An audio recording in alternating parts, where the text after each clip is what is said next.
Good morning all of you. Shri BB and PB Hirpara Kanya Vidyalaya કાલાવાડમાં આપનું સ્વાગત છે. તો આજે આપણે વિજ્ઞાનમાં નવું પ્રકરણ સ્ટાર્ટ કરવાનું છે. પ્રકરણ ચોથું, પરમાણુનું બંધારણ. તેમાં આપણે પહેલા સૌપ્રથમ પ્રસ્તાવના જોઈએ તો કે દ્રવ્યના મૂળભૂત બંધારણીય ઘટકો કયા કયા છે.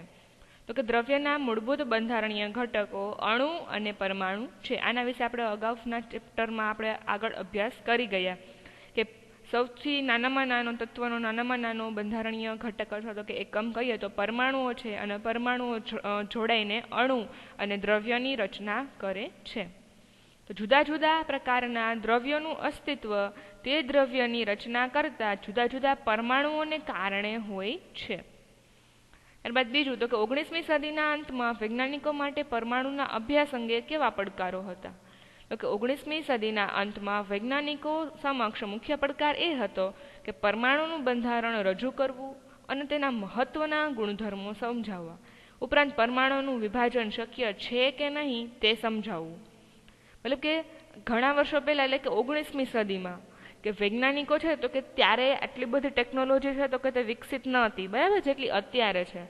તો ત્યારે સાધનોની એટલી બધી પૂરતી સગવડતા પણ ન હતી. તો કે તેમ છતાં એ લોકોએ કંઈક તેના વિશે સંશોધન કરવું તો કે તે ખૂબ અઘરું બની રહે કે જ્યારે આપણી પાસે પૂરતા સાધનો ન હોય તેમ છતાં કોઈ કાર્ય કરવાનું કહે તો તે થોડુંક અઘરું બની રહે.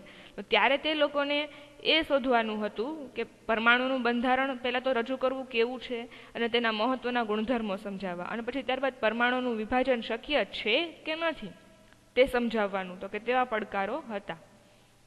ત્યારબાદ જોઈએ તો કે પરમાણુના બંધારણ અંગેનો પ્રાથમિક ખ્યાલ સમજાવો. તો કે પરમાણુના બંધારણ અંગેનો અભ્યાસ જે થોમ્સન અને ગોલ્ડસ્ટીને કર્યો હતો.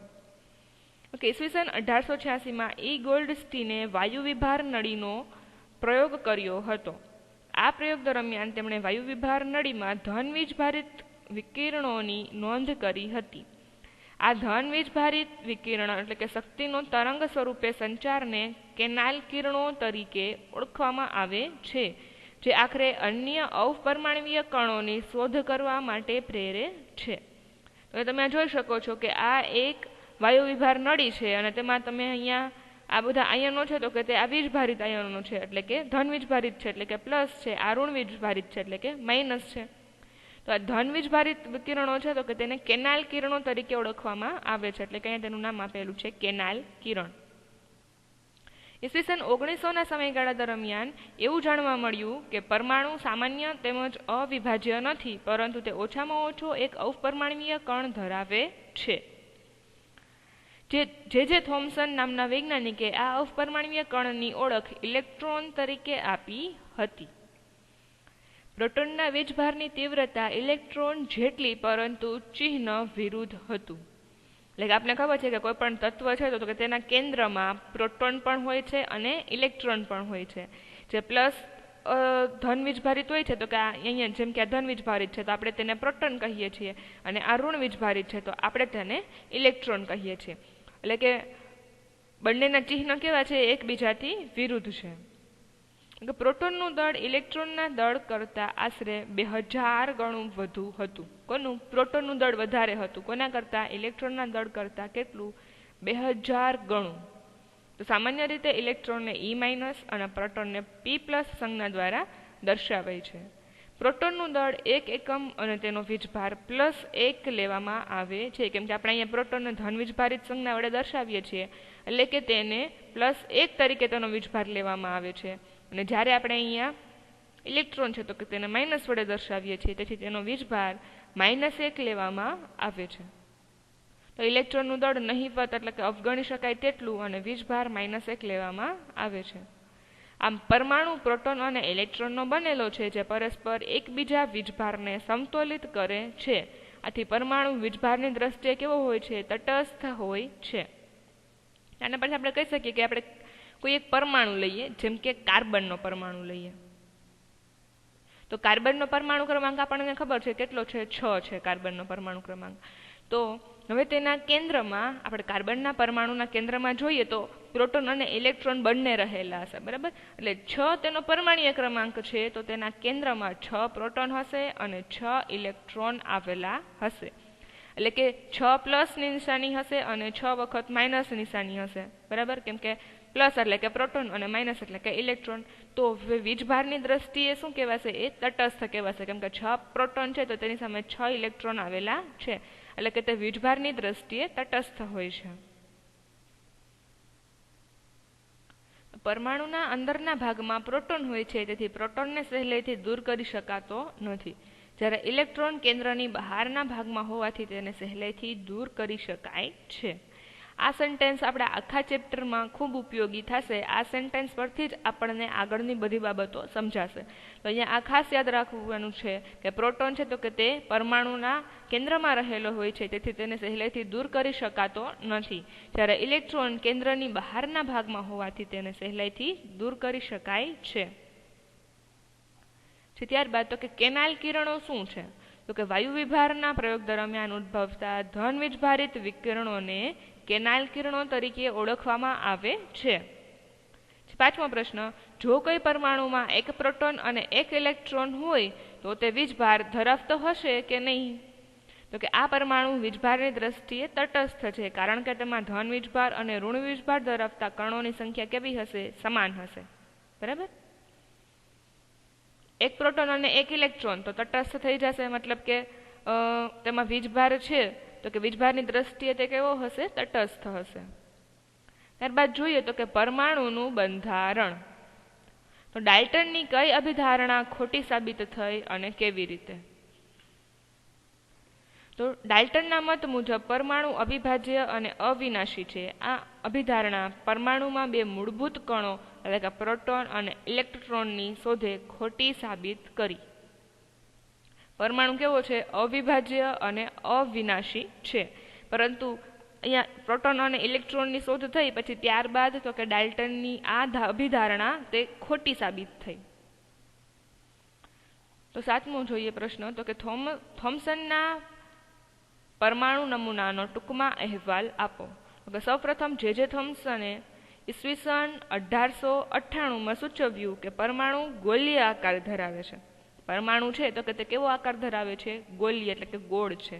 પરમાણુની ત્રિજ્યા આશરે 10⁻10 મીટર જેટલી છે, એટલે કે ઘાત છે તો કે તે -10 છે. જો આ ઘાતને આપણે 10ના છેદમાં લઈ જશું તો પ્લસ ઘાત થઈ જશે. તો આપણે 10 છે તો કે તેના છેદમાં 1ની પાછળ 10 મીંડા, એટલે એટલી વખત આપણે ભાગશું, એટલે કે આપણે બહુ 0.90 અને પછી 1, તો કે એવી રીતે આપણને જવાબ મળશે. તો આપણે અહીંયા અનુમાન લગાવી શકીએ કે પરમાણુની ત્રિજ્યા જો એટલી હોય તો તે કણ કેટલો સૂક્ષ્મ હશે કે જેને આપણે નરી આંખે જોઈ શકીએ નહીં. થોમ્સનના મત મુજબ પરમાણુ ધન વીજભારિત ગોળો છે અને તેમાં ઇલેક્ટ્રોન જડિત થયેલા હોય છે. તો આ નમૂનો ક્રિસમસ કેકને મળતો આવે છે. જેમ ક્રિસમસ કેકમાં સૂકી દ્રાક્ષ ગોઠવાયેલી હોય છે તેમ પરમાણુઓમાં ઇલેક્ટ્રોન ગોઠવાયેલા હોય છે. આવું કોણ કહે છે? થોમ્સન કહે છે કે જે આ પરમાણુ છે તો કે તે એક ધન વીજભારિત ગોળો છે, પરંતુ તેમાં ઇલેક્ટ્રોન જડિત થયેલા હોય છે. આ કોના જેવી રચના છે?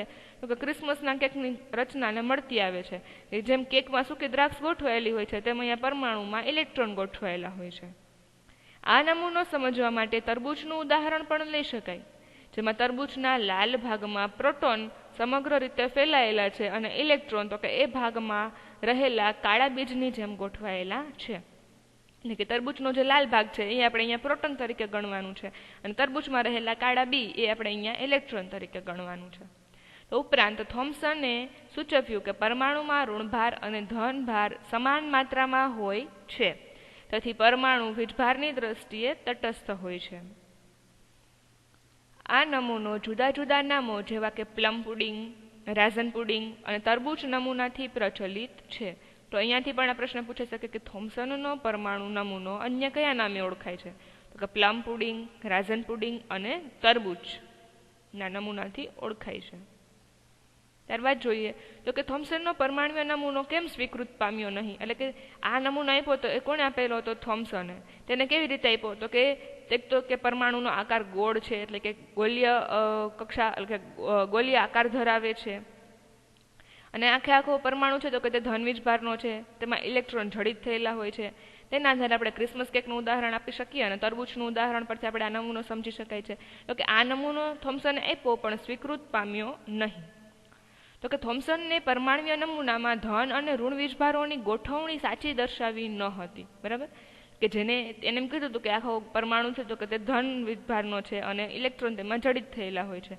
તો તેને જે આ ધન અને ઋણ વીજભારોની ગોઠવણી દર્શાવી હતી તો કે તે સાચી ન હતી, કારણ કે વિરુદ્ધ વીજભાર એકબીજાને આકર્ષી એકબીજામાં ભળી જવા જોઈએ. જેમ કે આપણે ચુંબક તો કે કેમ એના વિજાતીય ધ્રુવો હોય તો એકબીજાને શું થશે, આકર્ષશે. બરાબર, તો એવી જ રીતે અહીંયા ધન વીજભાર અને ઋણ વીજભાર એકબીજાના કેવા છે, એકબીજાથી વિરુદ્ધ વીજભાર ધરાવે છે, તો બંને એકબીજાને આકર્ષવા જોઈએ. તો થોમ્સને દર્શાવેલી ગોઠવણી જુદા જુદા તત્વોના અલગ અલગ રાસાયણિક ગુણધર્મો સમજાવી શકતી નથી. એટલે કે એને જે રચના દર્શાવી હતી તો કે તે અલગ અલગ તત્વોના અલગ અલગ રાસાયણિક ગુણધર્મો સમજાવી શકતી નથી. અન્ય વૈજ્ઞાનિકો દ્વારા થયેલા પ્રયોગોના પરિણામો થોમ્સનના પરમાણ્વીય નમૂનાને સમજાવી શક્યા નહીં. આને કારણે તેણે જે નમૂનો આપ્યો હતો કે તે સ્વીકૃત પામ્યો નહીં. ત્યારબાદ રુથરફોર્ડનો પ્રયોગ ટૂંકમાં વર્ણવી આ પ્રયોગના અવલોકનો જણાવો. તો રુથરફોર્ડનો પ્રયોગ જોઈએ તો કે તેણે શું કર્યું હતું તો કે સોનાના પાતળા વરખ પર ઝડપથી ગતિ કરતા આલ્ફા કણોનો મારો ચલાવ્યો. આ માટે તેમણે સોનાના 1000 પરમાણુ ધરાવતો અર્થાત લગભગ કે 100 નેનોમીટર જાડાઈ ધરાવતો વરખ પસંદ કર્યો. અહીંયા તમે આ જોઈ શકો છો, આ ગોળ ગોળ ભાગ છે એ શું છે, પીળા કલરનો, તો કે આ સોનાનો પરમાણુ છે. બરાબર, એટલે કે તેને સોનાનો એક વરખ લીધો તો કે તેની જાડાઈ તેને 100 નેનોમીટર જેટલી રાખી હતી. હવે આના પરથી તે શું કરે છે તો કે એના પર આલ્ફા કણનો મારો ચલાવે છે. બરાબર, પહેલા સોનાના આ પરમાણુઓ લીધા તેને વરખમાંથી અને ત્યારબાદ તેના પર તેને આલ્ફા કણોનો મારો ચલાવ્યો. તો તમે અહીંયા જોઈ શકો છો આલ્ફા કણોનું શું થયું કે જે મોટાભાગના આલ્ફા કણો છે તો કે તે સોનાના પરમાણુમાંથી તે બહાર નીકળી જતા આપણને અહીંયા દેખાય છે. બરાબર, કે મોટાભાગના જે આલ્ફા કણો છે તો કે તે સોનાના વરખમાંથી આર પાર પસાર થઈ શકે છે, એટલે કે આ સાઈડથી આવે છે અને સામેની બાજુથી નીકળી જાય છે. બરાબર, પરંતુ ક્યાંક કોઈક કિરણ એવું જોવા મળ્યું કે જ્યાંથી આપણે આલ્ફા કણનો મારો ચલાવ્યો તો કે જે કિરણ એક્ઝેક્ટ સોનાના પરમાણુના કેન્દ્ર સાથે અથડાય છે તો કે તે ત્યાંથી થોડુંક વિચલન પામે છે, તે તેના કેન્દ્રમાંથી સીધું પસાર થઈ શકતું નથી. હવે તમે જોઈ શકો છો કે આ કિરણ સોનાના પરમાણુના કેન્દ્ર સાથે અથડાઈને વિચલન પામે છે, આ કિરણ પણ અહીંયા વિચલન પામે છે, આ કિરણ પણ અહીંયા કેન્દ્ર સાથે અથડાઈને શું થાય છે, વિચલન પામે છે. બરાબર, તો ઝડપથી ગતિ કરતા આલ્ફા કણો નોંધપાત્ર ઉર્જા ધરાવે છે. અને આલ્ફા કણોનું સૂત્ર તો કે હિલિયમ 2+ છે કે તે દ્વિવીજભારિત હિલિયમ આયન છે અને તેનું દળ 4 યુનિટ હોય છે.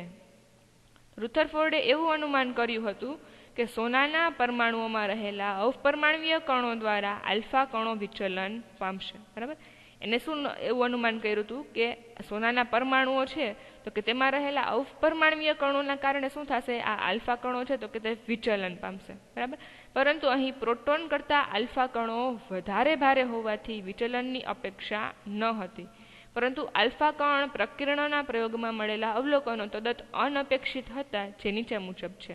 એટલે કે આ કિરણો સીધા પસાર થઈ ગયા તેની અપેક્ષા અહીંયા તેને કરી જ ન હતી રુથરફોર્ડે. બરાબર, કે એને ખબર જ નહોતી કે તેને જો સોનાના પરમાણુમાંથી આલ્ફા કણોનો મારો ચલાવશે તો આલ્ફા કણો સીધા સામેની બાજુથી નીકળશે, તો કે તે તેના માટે અનપેક્ષિત હતું. તેના અવલોકનો તો કે ઝડપથી ગતિ કરતા આલ્ફા કણો સોનાના વરખમાંથી સીધા જ પસાર થઈ જાય છે. કેટલાક આલ્ફા કણોનું સોનાના વરખ દ્વારા ઓછા અંશના ખૂણે વિચલન થાય છે. દર 12,000 આલ્ફા કણો પૈકી એક આલ્ફા કણ 180 અંશના ખૂણે અથડાઈને પાછો ફરે છે. એટલે કે જે આ પાછા ફરતા કિરણો હતા તો કે તે પાછા ફરતા કિરણોની સંખ્યા કેવી હતી, ખૂબ ઓછી હતી. 12,000 આલ્ફા કણો પૈકી એક જ આલ્ફા કણ એવો હતો કે જે 180 અંશે ના ખૂણે અથડાઈને વિચલન અથવા કે પાછો ફરતો હતો. ત્યારબાદ જોઈએ તો કે રુથરફોર્ડનો આલ્ફા કણ પ્રકીર્ણના પ્રયોગના તારણો જણાવો. તો કે રુથરફોર્ડના આલ્ફા કણ પ્રકીર્ણના પ્રયોગોના તારણો નીચે મુજબ છે. તો સોનાના વરખમાંથી મોટાભાગના આલ્ફા કણો વિચલન પામ્યા વગર સીધા જ પસાર થઈ જતા હોવાથી કહી શકાય કે પરમાણુઓ મોટા ભાગનો વિસ્તાર ખાલી હોવો જોઈએ, અર્થાત કે પરમાણુ મહદઅંશે પોલો છે. કોઈ વસ્તુમાંથી આપણે આરપાર પસાર કરી શકીએ છીએ કિરણો, તો એનો મતલબ કે એમ કે પરમાણુ છે તો કે કાં તો તે પોલો હોવો જોઈએ, કાં તો તેનો મોટો ભાગનો વિસ્તાર છે તે ખાલી હોવો જોઈએ.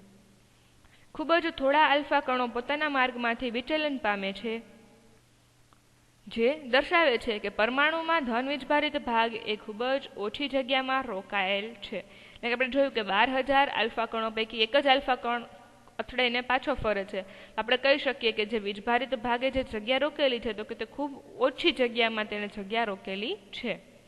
અતિશય ઓછી માત્રામાં આલ્ફા કણો 180 અંશના ખૂણે વિચલિત થયા હતા, જે સૂચવે છે કે સોનાના પરમાણુનો સંપૂર્ણ ધન વીજભારિત ભાગ અને દળ પરમાણુના અંદરના ભાગમાં ખૂબ જ ઓછી જગ્યામાં સંકેન્દ્રિત થયેલું હોવું જોઈએ. રુથરફોર્ડે ગણતરીથી શોધ્યું કે પરમાણુની ત્રિજ્યા કરતાં તેના કેન્દ્રની ત્રિજ્યા 10⁵ કે 10⁵ ગણી ઓછી છે. પરમાણુની ત્રિજ્યા કરતાં તેના કેન્દ્રની ત્રિજ્યા 10⁵ ગણી ઓછી છે. ત્યારબાદ જોઈએ તો કે રુથરફોર્ડે સૂચવેલા પરમાણુના કેન્દ્રીય નમૂનાની લાક્ષણિકતાઓ જણાવો. રુથરફોર્ડે તેના પ્રયોગના આધારે પરમાણુઓ કેન્દ્રીય નમૂનો રજૂ કર્યો, જે નીચે મુજબની લાક્ષણિકતા ધરાવે છે. પરમાણુમાં રહેલ ધનભારિત કેન્દ્ર ને પરમાણુનું કેન્દ્ર એટલે કે ન્યુક્લિયસ કહે છે, જેમાં પરમાણુનું સમગ્ર દળ સમાયેલું છે. ઇલેક્ટ્રોન કેન્દ્રની આસપાસ નિશ્ચિત કક્ષાઓમાં ભ્રમણ કરે છે. પરમાણુના કદની સાપેક્ષે તેનું કેન્દ્ર ખૂબ જ નાનું હોય છે. આ રુથરફોર્ડના પરમાણુ કેન્દ્રના નમૂનાની લાક્ષણિકતાઓ છે. ત્યારબાદ તો કે રુથરફોર્ડના પરમાણુના નમૂનાની ખામીઓ જણાવો. તો કે વર્તુળાકાર પરિભ્રમણ કક્ષામાં ઇલેક્ટ્રોનનું ભ્રમણ સ્થાયી હોઈ શકે નહીં, કારણ કે પ્રવેગિત કણ હંમેશા વિકિરણ સ્વરૂપે ઉર્જા મુક્ત કરે છે. અહીં આપણે કહી શકીએ કે ઇલેક્ટ્રોન છે તો કે તે ભ્રમણ છે તો કે તે ક્યારેય સ્થાયી ના હોઈ શકે, એટલે કે સ્થિર ના હોઈ શકે. શું કામ? તો કે પ્રવેગિત કણ છે તો કે તે હંમેશા ઉર્જા મુક્ત કરે છે. આ પ્રમાણે ગતિ કરતો ઇલેક્ટ્રોન ઉર્જા ગુમાવે અને અંતે કેન્દ્ર સાથે અથડામણ અનુભવે અથવા તો કે કેન્દ્રમાં દાખલ થઈ જાય છે. જો આમ થાય તો પરમાણુ સ્થાયી રહી શકે નહીં અને દ્રવ્ય સ્વરૂપે અસ્તિત્વ ધરાવી શકે જ નહીં.